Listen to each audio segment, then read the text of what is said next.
welcome back guys. So hopefully you've gotten your supplies all prepped, you've pre-washed if you needed to pre-wash, you've done your embroidery work if you wanted to do that.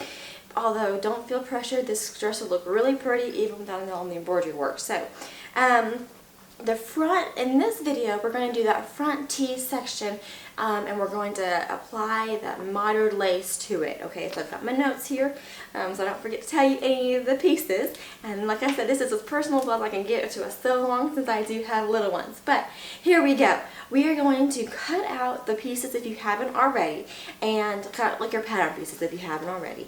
Then you're going to create the miter with your lace insertion, okay, that insertion lace. Insertion lace, all that means is that it has two flat sides. There's no edging, you know, like no scalloped edge or whatever, which makes it really good for inserting into fabric or what have you.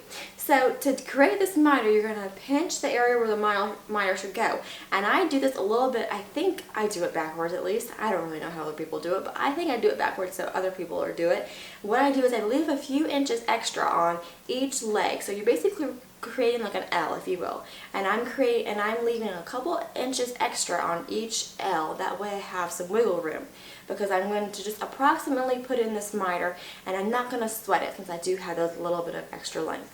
And so I pinch where the miter should go, and then I iron that miter down. Okay, make sure to create at a 90-degree angle, make it all nice and square and everything, and then iron that sucker down. And then using the 80 weight Madeira thread, or whatever thread you like, I like to use the Madeira 80 weight thread, along with a microchet needle, and stitch in the ditch stabilizer, or whatever stabilizer you want. I use stitch in the ditch.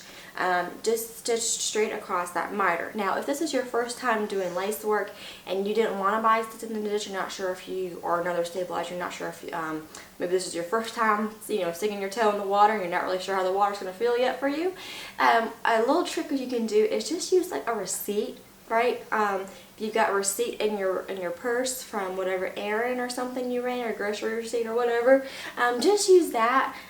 It's not going to be as nice as stitch in the ditch, but it'll get her done, and you can just see how the water feels for you. So then carefully cut off that triangle, being careful not to trim the top of that header. That top of that header, you want to have it still be intact. It just makes a nice pretty line, you know, that little white line as it goes down your garment. So you just want to keep that intact if you can avoid cutting it. And then go back over those edges with a zigzag just to secure them down from fraying. And that's how you create this little miter. Now you're going to pin the miter to the fabric, sewing it to the gown with a straight stitch first.